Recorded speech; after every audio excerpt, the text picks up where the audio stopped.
The ice came off the north wall in a single sheet near the end of the third week, and behind it, set into the wood like a coin pressed into wax, was the corner of an iron box no auction record had ever mentioned.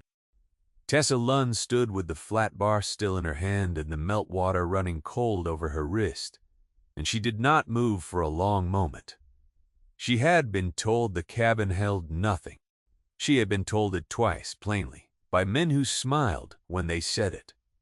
The box did not care what she had been told. It sat in the frozen log where someone had hidden it before the mountain closed over this place, and it had waded through more winters than she was old. She had paid $12 for the right to find it.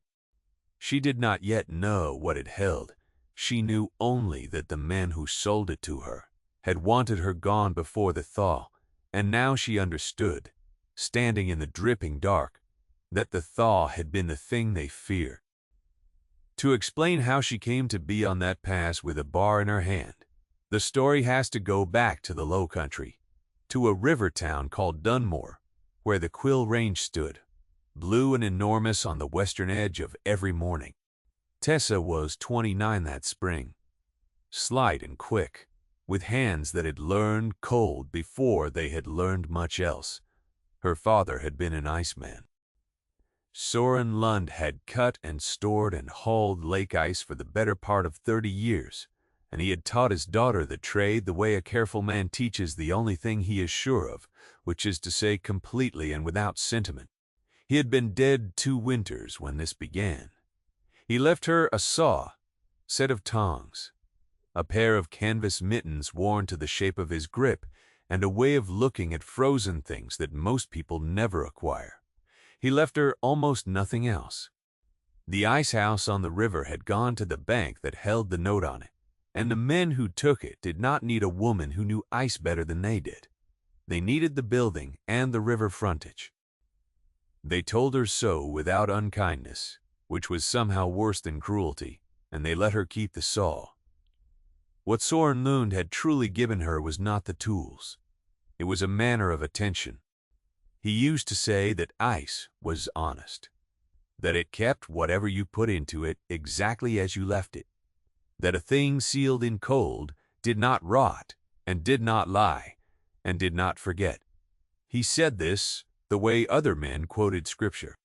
Tessa had heard it so many times that it had stopped being a sentence and become a part of how she saw the world. Cold keeps the truth. She did not know yet how literally she would need that. The notice for the auction came to Dunmore on a freight bill, folded into the back of a county circular, the kind of paper that named a dozen forfeitures and tax sales in close type. Most of the listings were river lots and dry goods stock. One was different. High on the Sable Pass Road, at the 8-mile marker where the old survey crews had once kept their forward camp, stood a forfeited cabin, and the half-acre under it, taxes 3 years unpaid, to be sold for the arrears at the county seat. The clerk had added a single dry line that the property was, in his phrase, encumbered by snow 9 months of the year, and of no agricultural value. A man behind Tessa in the land office read that line aloud and laughed. He said it would take a fool to buy a thing she could not stand on, and the other men in the room agreed. In the easy way, men agree about a woman they have already decided not to take seriously. Tessa folded the circular and put it in her satchel and said nothing. She had learned long ago that her silence cost her less than her arguments ever did. She had reasons of her own, and they were not the reasons the room assumed. The pass interested her because the pass was cold, and cold was the one country where she was not a stranger. A cabin frozen 9 months of the year was, to most of Dunmore, a worthless joke. To the daughter of an iceman, it was something else. It was a building that had been kept. Whatever was inside it when the snow closed the road would still be inside it unspoiled, exactly as it had been left. Other people saw a frozen ruin. Tessa saw a sealed box the size of a house. She went to the county seat with $40 sewn into the hem of her coat, which was the whole of what she had. The auction was held on the courthouse steps on a raw morning, and there were perhaps 20 men present and one other woman, who had come about a milliner's stock and left before the pass cabin was called. When the clerk read the listing, a low and comfortable laughter moved through the men, the same laughter Tessa had heard in the land office, and she understood that the joke had traveled ahead of her. The bidding, such as it was, lasted under a minute. One man offered $9 to be amusing. Tessa offered 10. A second man, a heavy fellow in a good coat who stood near the clerk and seemed to know him, offered 11 without looking at her, the way a man swats at a fly. Tessa was about to offer 12 when something in the heavy man's posture stopped her. He had bid on nothing else all morning. He had no interest in a frozen cabin, and yet here he was, putting his money against a woman the rest of the steps were laughing at. That did not fit. She held her tongue and let the silence run, and the heavy man, perhaps thinking he had carried it, turned half away. Then Tessa said, quiet and level, $12. The heavy man's head came around. For just a moment his face was not amused at all. Then the clerk, who plainly wanted the thing sold and the morning over, brought down his hand and named her the buyer, and the laughter came back louder now, because the joke had improved. The fool woman had bought the frozen cabin after all, and had paid an extra $1 to a man who had only been playing with her. A clerk took her $12 and gave her a paper, and that was how Tessa Lund came to own a half-acre of mountain she had never seen, and a cabin no one had stood inside in years. She walked down off the steps with the deed in her satchel and the men's amusement following her, and she did not let any of it show on her face. But she had marked the heavy man in the good coat, and she carried the memory of his single unguarded look the way she carried her father's saw, as a tool she might need. His name, she learned by asking the boy who swept the courthouse, was Edmund Mears, and he was an agent.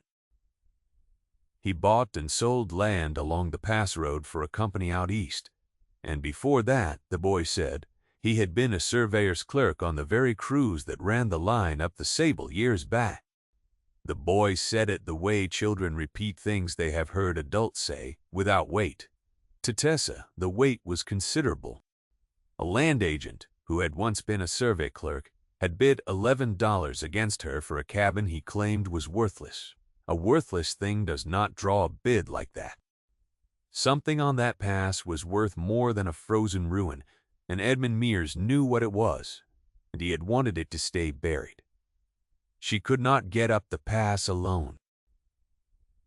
The road was open only in patches that early snow still deep on the high stretches, and she needed a man with a team and a sledge and the sense to know the mountain.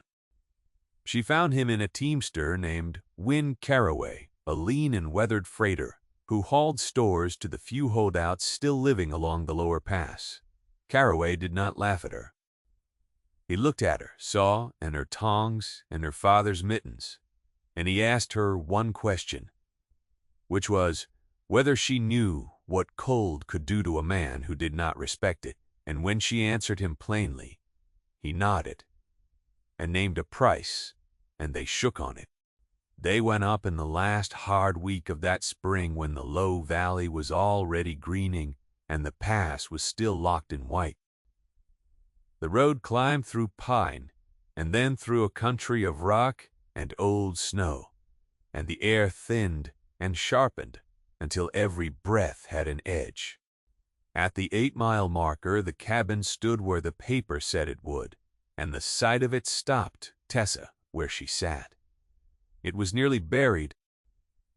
Snow had drifted to the eaves on the north side and frozen there in a great pale shoulder, and ice sheathed the whole north wall in a glassy crust, a hand thick. The logs that showed were silver with age and split with frost. The single window was a blind white square of packed snow, The door had iced shut years ago, and a drift held it. The chimney had lost its cap and wore a collar of ice. It did not look like a house anyone had lived in. It looked like a thing the mountain had swallowed and not finished digesting. Caraway whistled low through his teeth. He said he had hauled past this cabin for 6 seasons and never once seen the door open, and that the old freighters claimed it had been a survey camp in the railroad years and had been left standing when the crews went down for the last time and never came back up. He said it the way men say things they half believe, and then he said the part he believed entirely, which was that no one had wanted it because no one could use it, and that Tessa had bought herself a great deal of ice. She did not answer him. She had climbed down off the sledge and was standing before the iced north wall, with her bare hand flat against it, the way her father used to lay his palm on a winter pond to feel the thickness of what lay below. The ice was old. She could read that much in it, the cloudiness of it, the trapped air gone to fine white threads, the way deep ice goes when it has stood through many freezes, without ever fully letting go. This was not one winter's work. This wall had been sealing itself for a long time. Layer on patient layer, and whatever was behind it had been kept the way her father swore cold kept things, honestly, without forgetting. Caraway made his camp lower down where the wind was less, and Tessa set herself to the cabin. She would not let him break the ice for her, though he offered. She knew ice the way he did not, and she meant to take it off without ruining what it had protected. A man with an axe would have stove the wall in and spoiled whatever lay beneath. Tessa worked the way Soren Nund had taught her, with the flat bar and the patience of someone who has all the cold weather in the world and no reason to hurry. She began with the door. The drift against it she cut away in blocks, the same long, honest cuts she had made 10,000 times on the river, and underneath the drift, the door itself was glued shut with a seam of clear ice in every joint. She did not pry at it. She warned it. She built a small, careful fire of pine knots, a safe distance off, and heated flat stones in it, and carried them in the tongs and laid them along the door's bottom edge, and she let the ice give up its grip, the way ice does when it is coaxed rather than forced. It took the better part of 2 days. On the evening of the second day, the door moved under her shoulder with a long groan of swollen wood, and the cold breath of the cabin came out past her into the failing light. That breath was the first thing that told her she was right. It did not smell of rot. A house shut up wet for years smells of mold and ruin, of soft wood and animal nests and things gone to slime. This cold did not. It smelled of wood smoke long dead, of pine pitch, of iron and tallow and old paper. Every scent held perfect and faint and unspoiled, the air of a room that had been frozen before it could ever begin to decay. Tessa stood in the doorway and breathed it in and felt her father very close. The room had kept 30 years exactly as it had been left, unspoiled and honest, the way her father had always sworn cold would keep a thing. Inside the cabin was a survey crew's forward camp arrested in a single moment. A long plank table ran down the middle, and on it lay the things men leave when they expect to come back: a tin cup, a stub of candle, a clay pipe gone cold in a saucer of ash. Bunks were built along one wall, blankets still folded at their feet, stiff as boards with frost. A map case leaned in a corner. Instruments hung from pegs, a tripod folded and lashed, a brass-bound case she did not yet open.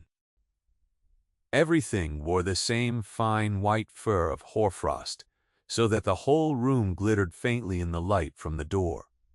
Beautiful and still, a place where time had simply stopped on some forgotten winter day. Tessa did not touch much that first evening. She stood in the cold and let the room teach her what it was. A crew had been here. They had left in a hurry, or had meant to return and not been able to, because men do not leave their instruments and their maps behind when they go down a mountain for good. Something had closed the pass behind them. And whatever they had been doing up here, the proof of it was still in this room, kept honest by the cold, waiting for someone with the patience to thaw it out without breaking it. She thought of Edmund Mears and his $11. She thought of the survey cruise the boy had named. She did not yet have the shape of the thing, but she had its edges, and she had learned long ago from her father that you do not force a frozen joy. You warm it, and you wait, and you let it tell you when it is ready to move. Over the following days, she worked the cabin the way she had worked the door, with heat and patience and the long cuts of the ice, saw where ice had to come off whole. She took the sheathing ice off the north wall in sheets, melting the bond at the edges with her warmed stones and easing each pane down so it did not shatter and gouge the logs beneath. It was slow and cold and hard, and her hands cracked at the knuckles, and her father's mittens went stiff with wet and froze each night, and she dried them each evening at Caraway's fire and went up again at first light. Caraway thought she was mad. He said so, not unkindly. He could not see why a woman would labor like a mule over a frozen ruin, and Tessa did not try to explain, because she could not yet prove she was right, and she would not argue what she could not prove. It was on the morning the north wall came clear that she found the box.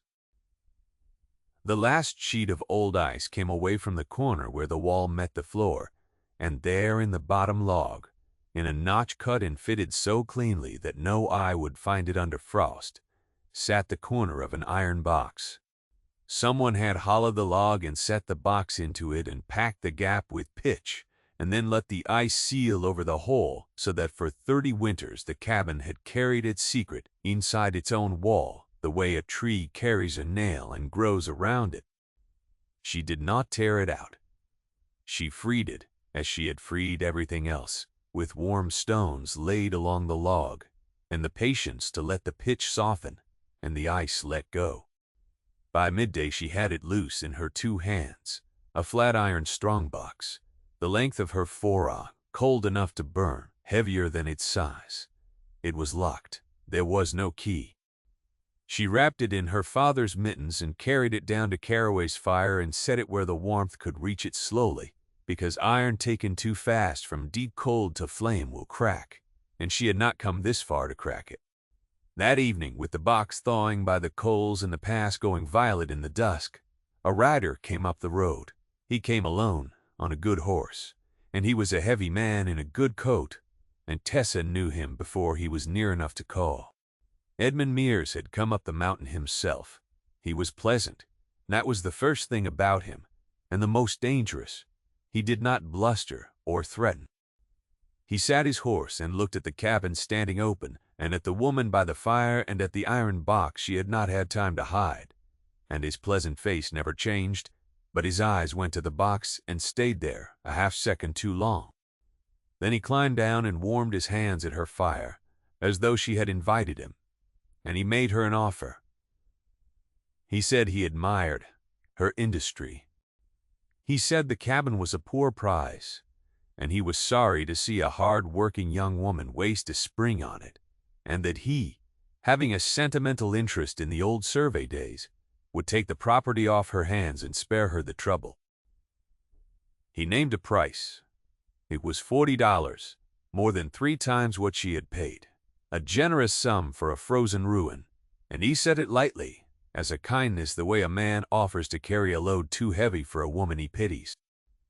Tessa looked at the fire and not at him. She said the cabin was not for sale. She said it plainly, with no anger and no explanation, and she did not look up. And after a moment Mears laughed, his easy land office laugh, and said she would think better of it when the next snow came, and she remembered how high and cold and far from anywhere she was. He said it gently, and the gentleness was a threat dressed in wool. Then he mounted and rode down, and at the bend in the road he stopped and looked back, not at her, but at the cabin and the box by the fire. And Tessa understood that he would not let it lie. She was right. The watcher came 2 days later. He was a lean man with a rifle across his saddle who took up a post on the rock above the road a quarter-mile down, where he could see anyone who came up or went down. And he did nothing but watch. Caraway grew uneasy and said so. He said a man like Mears did not pay a man to sit on a cold rock for nothing, and that whatever was in the box it was worth more to Mears than the cabin and the half-acre and the $40 altogether. Tessa did not disagree. She knew now that she was racing the Thaw and the Watcher both, and that the safest place for the truth was inside her head, where no man could take it from her. The box opened on the 4th night. The thaw of it had to be slow, and she gave it the days it needed, and when the iron had come fully back to itself, she worked the old lock with the patience of someone who had spent a childhood opening swollen and frozen things. It was not a fine lock. It gave to a bent tine and a steady hand. The lid lifted on a hinge gone stiff, and the smell that came out of it was the same. Held an honest cold smell as the cabin, paper and ink and oilcloth, kept perfect.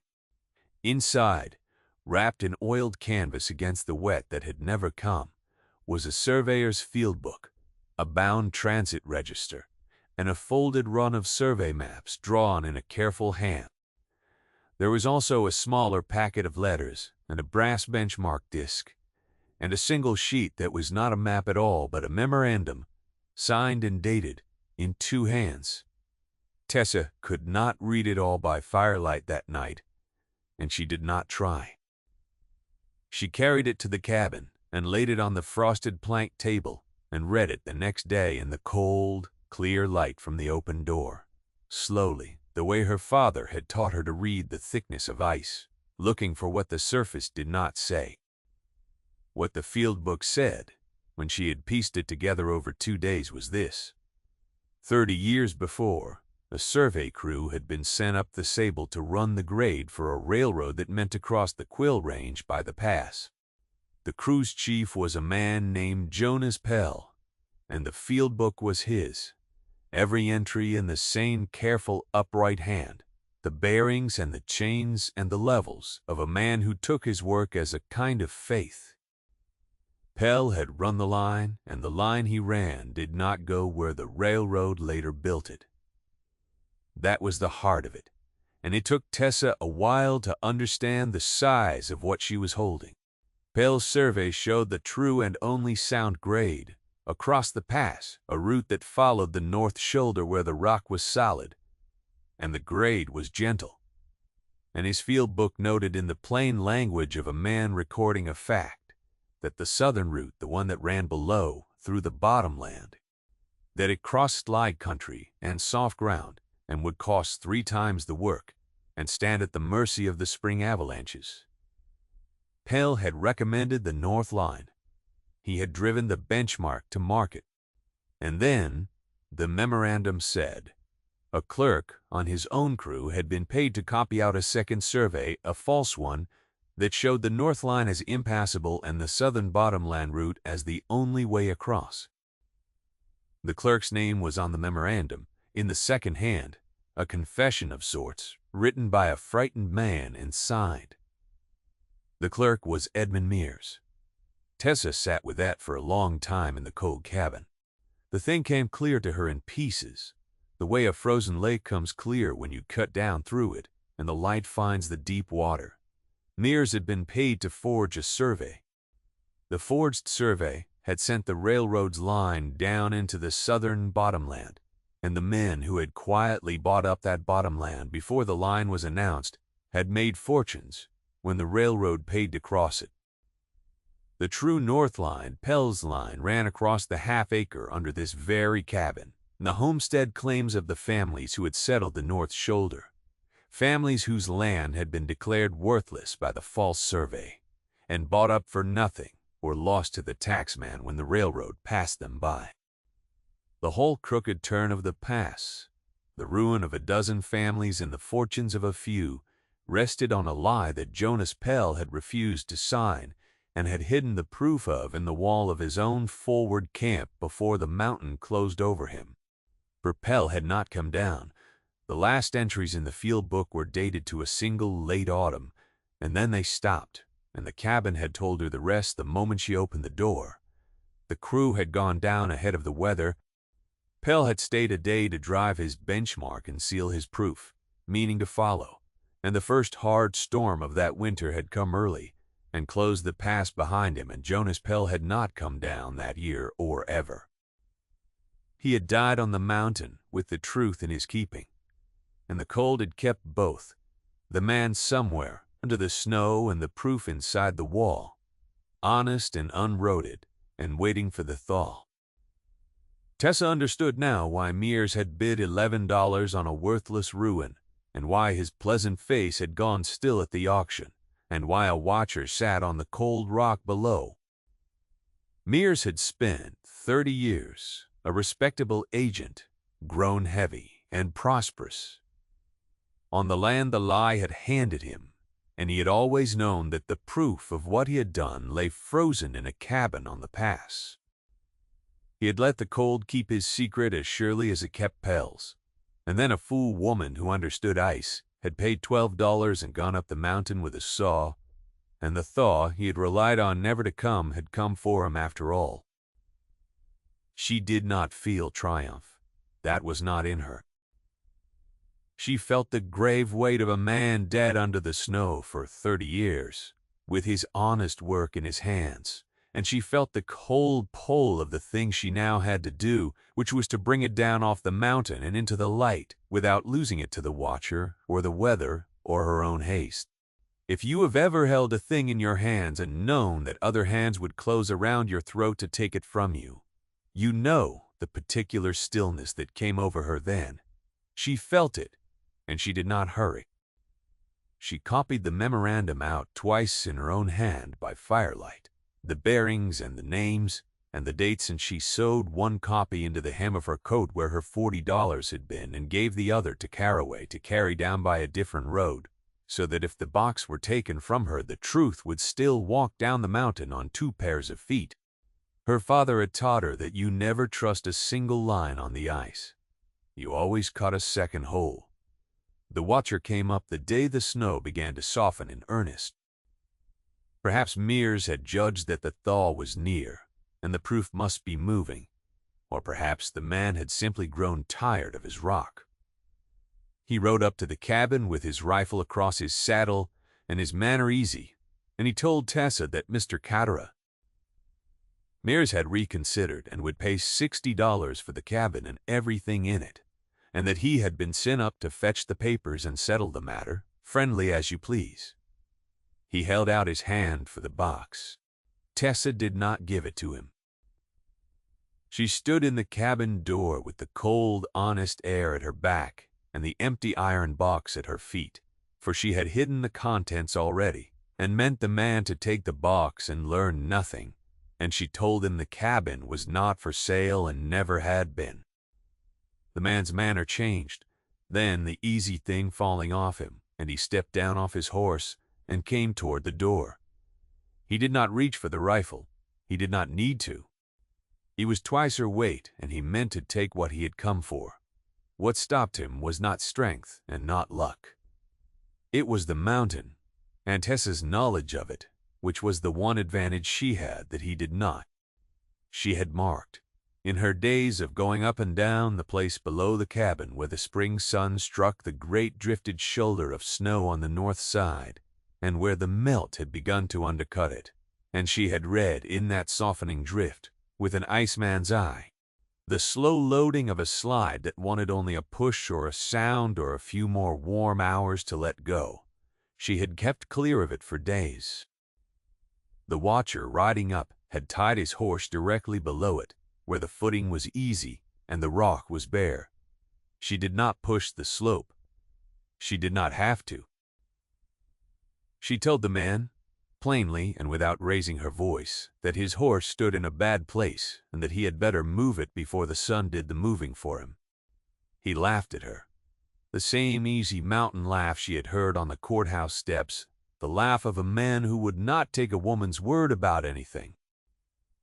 And then the slope, loaded past its bearing by the warm afternoon, let go on its own as she had known it would, not in violence aimed at anyone, but in the plain, indifferent way of a mountain shedding its winter.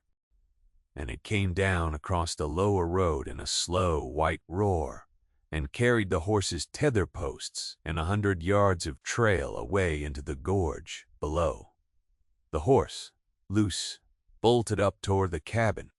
The man was left afoot on a mountain he did not understand. A long, cold walk from anywhere, with the only road down buried under a season's snow. Tessa watched it from the cabin door and felt no joy in it. She had not made the slide. She had only known it was coming and stood where it could not reach her, and that, she thought, was the whole of the difference between her and the men who had laughed. They acted on what they wanted to be true. She acted on what the cold actually was. The man stood in the wreck of the road and looked up at her, and there was nothing he could do. And after a while he began the long walk down on foot, and he did not look back, and she never saw him again. She came down off the pass 3 days later when Caraway judged the lower road safe, with the field book and the maps and the benchmark disc wrapped in oilcloth and canvas in the bottom of the sledge, and her father's saw across her knees. She did not go to the land office, and she did not go to Edmund Mears. She had no wish to face him and no need to. Her father had taught her that you do not argue with a man about the thickness of the ice. You cut the hole and you let him look down through it himself. There was, in the bottom country below Dunmore, a woman named Cora Pell, who kept a poor holding on the north shoulder of the lower valley and took in sewing to hold the taxman off. She was the daughter of Jonas Pell. She had been a girl of 9 the autumn. Her father went up to Sable and did not come down, and she had grown up the daughter of a man the company called a deserter, a surveyor who had abandoned his crew and run off, leaving his family to the charity of a town that did not much want to give it. The false survey had needed Pell discredited as much as it needed his line buried, and the men who profited had been content to let a dead man carry the blame so the living could keep the land. Tessa went to her. She did not go as a savior, and she did not make a speech. She set the field book on Cora Pell's table, the careful upright hand and the honest bearings and the last entries that stopped on a single autumn day, and she let the woman read her father's work for herself. She gave her the memorandum with the clerk's confession and the clerk's name. She told her plainly where it had been found and how, and that it had been kept all those years by the cold exactly as Jonas Pell left it, because cold keeps the truth. Cora Pell read her father's field book at her own table with her sewing pushed aside, and she did not weep and she did not cry out, and Tessa, who knew the dignity of a woman who refuses to perform her grief, sat quiet and let her have the silence. When she had read it all, Cora Pell put her hand flat on the open book, the way Tessa had put her hand flat on the iced wall, and she said only that she had known. She had always known her father had not run. The plainness of it was the most loaded thing Tessa had heard in a long time. A woman who had carried 30 years of a town's contempt told at last that the contempt had been built on a lie, and all she said was that she had known.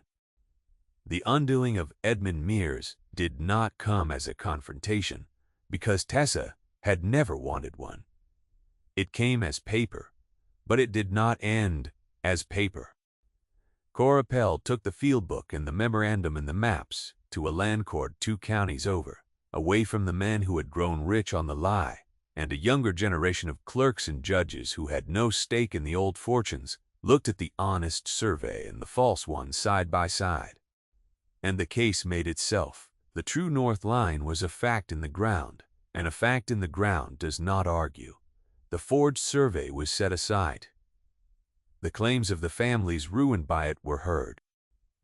In the name of Jonas Pell, which had carried the word deserter for 30 years, was entered again as the chief of survey who had run the true grade of the sable and refused to sign the lie, and had died on the mountain keeping the proof.